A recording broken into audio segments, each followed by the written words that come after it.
اور تمام لغت کی کتابوں پہ آپ دیکھیں نا معراج کا مطلب کیا ہے.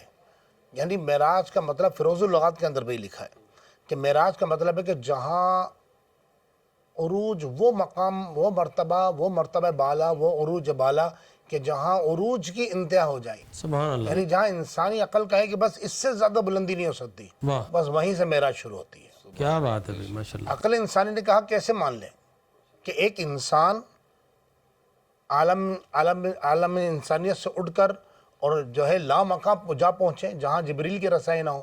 تو قرآن نے فرمایا نہیں، تم معراج کے لیے مصطفیٰ کو نہ دیکھو.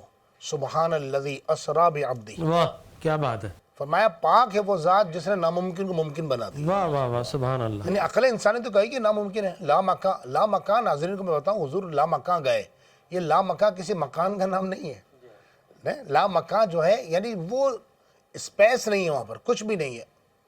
نو پلیس، نو اسپیس، اعلیٰ حضرت نے نو کہا نا، ٹائم.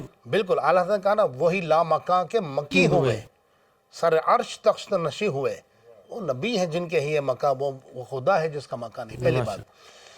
اب قرآن میں اب لفظ عبد دیکھیں، قرآن نے فرمایا بعبدہ. اچھا یہ مضاف الیہ ہے.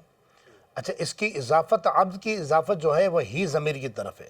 یہ چونکہ علم، یہ معراج جو نا سراسر علمی یہ ٹاپک ہے اور علم کے ذریعے اس کو سمجھایا جا سکتا ہے. بے شک تو قرآن نے کہا بعبدہ، اپنے بندہ خاص کو لے گیا. بے شک. اچھا عبد کی نسبت کی گئی ہے رب العزت کی طرف، جو خود رب العالمین نے بیان فرمایا سبحان الذی اسریٰ بعبدہ. سبحان پہ حضرت کتنی باتیں ہو سکتی ہیں. سبحان اللہ. بے شک. سبحان سے ہی آغاز کریں تو پاک ہے وہ ذات ہر عیب سے. بلکہ میں تو یہاں پر یہ کہتا ہوں کہ اللہ نے یہ بتایا ہے کہ تم زمین پر کوئی حیرت انگیز اور حسن و جمال کو دیکھ کر سبحان اللہ کہتے ہو، میں او ادنا کے مقام پر اپنے محبوب کو دیکھ کر سبحان اللہ کہتا ہوں. سبحان اللہ. اچھا عبد پھر اسی طرح شارحین نے، محدثین نے اور مفسرین نے فرمایا کہ عبد کس کو کہا جاتا ہے.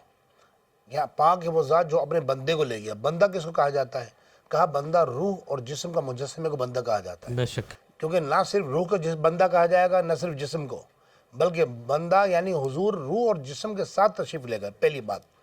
دوسرا یہ کہ نبوت کا 11واں سال تھا، ظلم و ستم کی آندھیاں تھی، شب ابی طالب ہوا تھا جی، اور طائف کے مزاروں کے اندر آقا دو جہاں علیہ السلام پہ سنگ باری، یعنی جس کو کہتے ہیں نا دل ٹوٹ جاتا ہے انسان کا.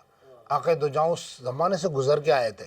سیدہ ام المؤمنین سیدہ خدیجہ الکبریٰ رضی اللہ تعالیٰ عنہ کی رحلت اور آقا دو جہاں کے وہ غم، وہ ساری کیفیات تھیں. اور آقا دو جہاں حضرت ام ہانی بنت